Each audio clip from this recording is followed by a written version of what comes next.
10 minutes to 1, 600 seconds before lunch, and I've been told, what's my time limit?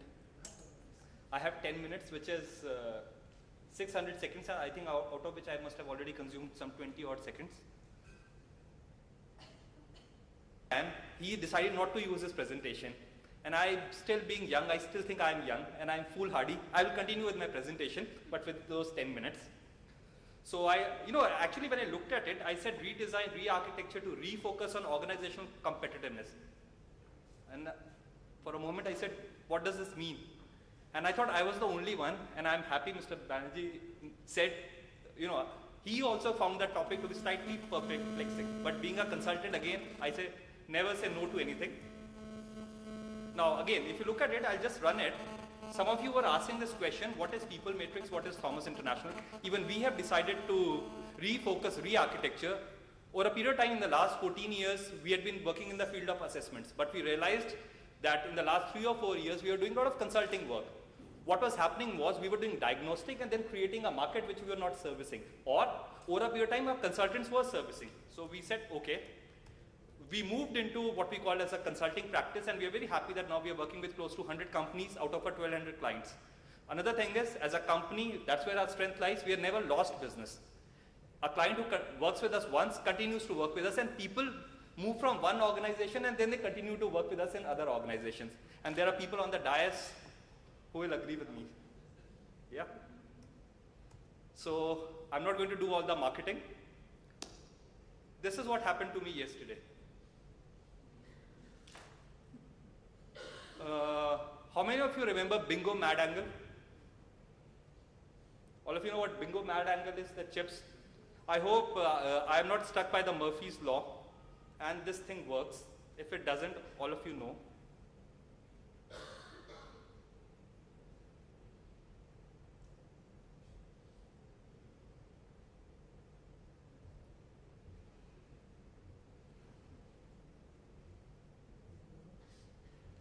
Flip it.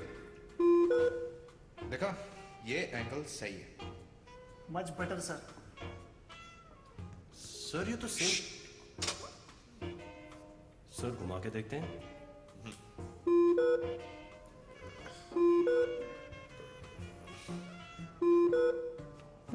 Bingo man.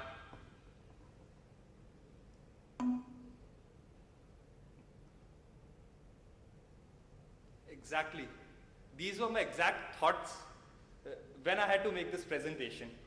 I said, and then, I just called up a friend of mine and he says, anyway, you are expert in doing that. You are a consultant.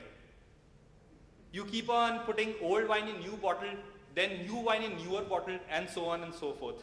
I said, okay, fine. Now, when you look at it, people have talked about the current tsunami and people have looked at it. There are a lot of you in this room, I'm sure I see a lot of youngsters who have been used to getting raises every year. When I started, it wasn't like that, and I'm sure people would agree to it. And now you look at a growth of 4.9. Suddenly, 2 months back, Prime Minister said it was 8. Sometime back, we were talking about double digit. What does it mean for us? I don't know. What it means is possibly, are there threats to our job? Are we going to lose clients? Possibly yes. What are the leadership challenges? For any organization, the leadership challenges would mean managing, which means minimizing the downturn, maximizing the upturn. When we talk about refocusing, re-architecture, it also means time to take the bitter pill.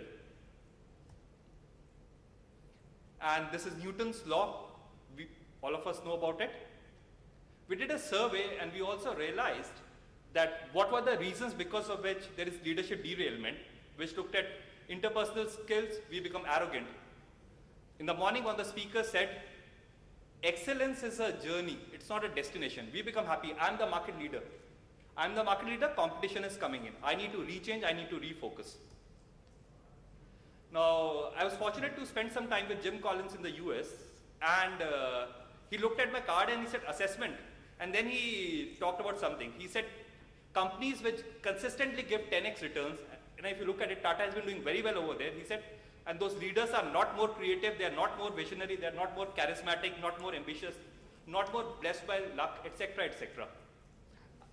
And he said, I'm not saying they don't have this, but this alone is not what is causing success. Very surprising, no? Now, he also talked about luck. What does luck mean to all of you? I'm walking on the road and I find a 1,000 rupee note. Is that lucky? All of you have already gone asleep? It's not a rhetorical question. I expect an answer. Is that luck, yes or no? Yes? Yeah, unluck for somebody else. Yeah, exactly. So, number one, did you cause it? No. Can that affect your day, that particular day? 1,000 rupees is still a decent amount of money. Yes? Were you expecting to find a 100 rupee note or 1,000 rupee note? No. That defines luck event. That also happens in business. And in fact, what he talked about was, he said it's not about what happens to you, but it is what you do with that luck. Now, there's a story of race to the South Pole. It's exactly a 101-year-old story now. It talked about there were two people, a Britisher and a Norwegian. So there was a Roald Amundsen and Scott, these two guys. In 1911, they decided at different points in time in that era when there was no communication that we will reach the South Pole. It was a race to the finish. In the end, both reached the South Pole. One person reached the South Pole and saw the other person's flags fluttering there. And in the end, the second team on the way back died, all the 5 of them. The same thing happens to business. What was the reason? And what they talked about was, they talked about something called as a 20-mile march. The first guy who came alive and was the first guy to reach South Pole, Roald, he was very clear. He said, good weather, bad weather, I will consistently continue to do my 20-mile march. While the other guy, when the weather was good, would push his team to do 60 miles, and when the weather was bad, would sit in his camp and scowl and say, the weather is bad. Now, all these are documented because they wrote their journals. Now, Roald, when he was only maybe 34 miles away, his team said, why don't we push ourselves and reach the South Pole? That time they had no clue where the competitor was, and he said, no. In this dangerous circumstances, if I were to push my team today, and God forbid, tomorrow we have a storm, my team will not survive. That's what happens. In fact, this research showed that most businesses die because they overstretch and overreach themselves. Looks very simple, no? Don't overeat. The doctor told me, you have been overeating, over-drinking, over-indulging, start exercising. All of us know that's common sense, but that's not very common. Now, the next thing I look at this time and say is, I know I'm running short of time, people are not your most important assets, the right people are. Otherwise, it's just a crowd. The next, one of the things other speakers said, strategy does not follow structure. Structure follows strategy. A lot of times in organizations, we have seen people saying, I've got the following people. Now let's see where we can put them. Sorry, boss, you're not going to reach anywhere. That's not how businesses run. Now, this is also something which happens when you're hiring, when you're growing. Wanted, trespassers will be recruited. You tend to recruit everybody. And then you have problem, and then you have a new R&R. What is R&R here?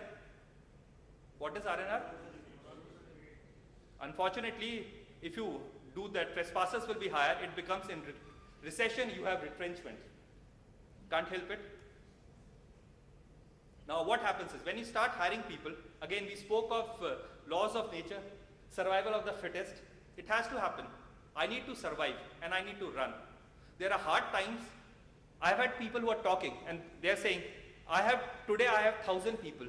If I don't slash these 100 jobs today, after 5 months, I'm going to slash 1,000 jobs and put a big lock. Is that what I want to do? Possibly not. If there is gangrene that has been set in, amputation has to be done. So restructuring, refocusing becomes important. However, if amputation has to be done, do it at one point in time.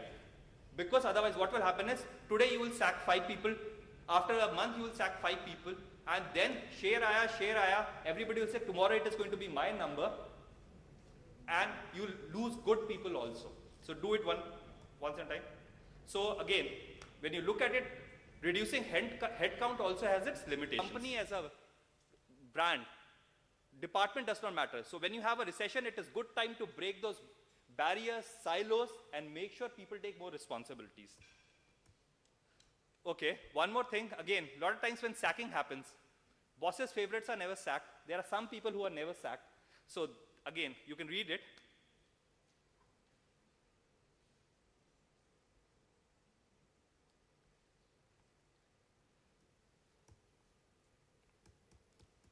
So one thing, talent is not about degree. It is not about which institute you pass out from.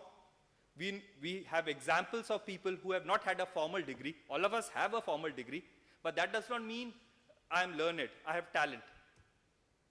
Can we define and measure these factors? Yes, you got things such as competencies, you got things such as behavior, psychometrics, using which we define talent. I'm just running through these because I can share the slides with you later on. I'll now look at a case study in our financial sector. This was one of our clients. Now, they had lost bancassurance business of theirs, which was serving as a huge chunk. Now, having lost that business, they were shutting down businesses. At that point in time, yes, the HR people, a lot of them play a strategic role. They said, why should I just be sacking people because I'm closing down a branch? So what they did was, they looked at and they said, we are going to look at our talent need today, look at our talent need in future, do an assessment. Just because somebody is in an unprofitable branch, I'm not going to sack those people. So we did the assessment, we scientifically assessed them. They put them in 4 areas, what they called as MERD: maintain, invest, realign, and divest.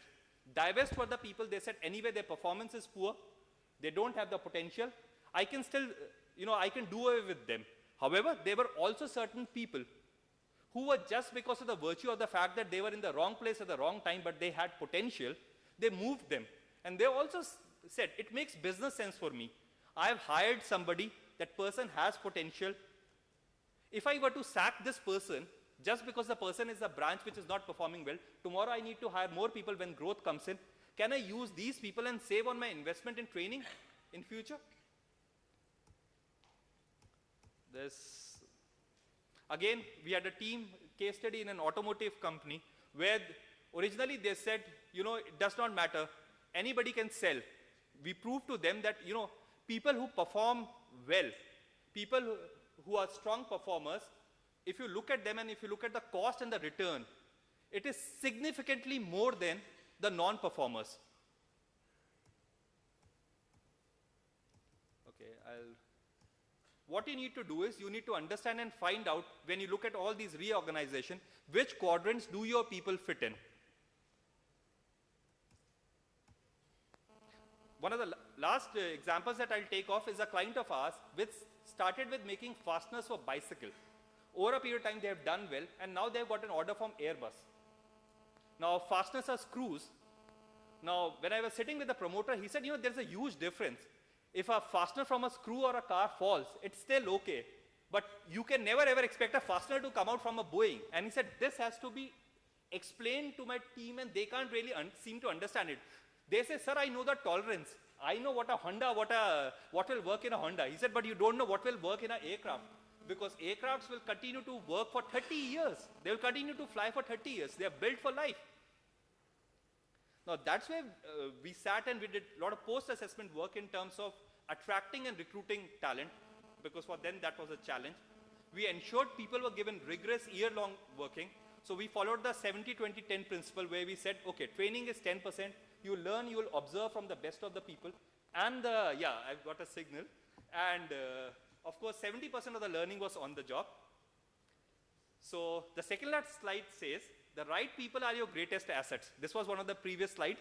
People are not your greatest assets, right people are. So get them, and most importantly, you retain them. And last slide is, in the good times, efforts also get rewarded. I have money, I am liberal with my money. However, in the bad times, only results get rewarded. Thank you. I was the last one, so I took the luxury of stretching it. Yeah, thanks, Yogesh. pretty interesting stuff that you presented. Good punchliners and all that. Thanks to all the speakers. I don't intend to summarize.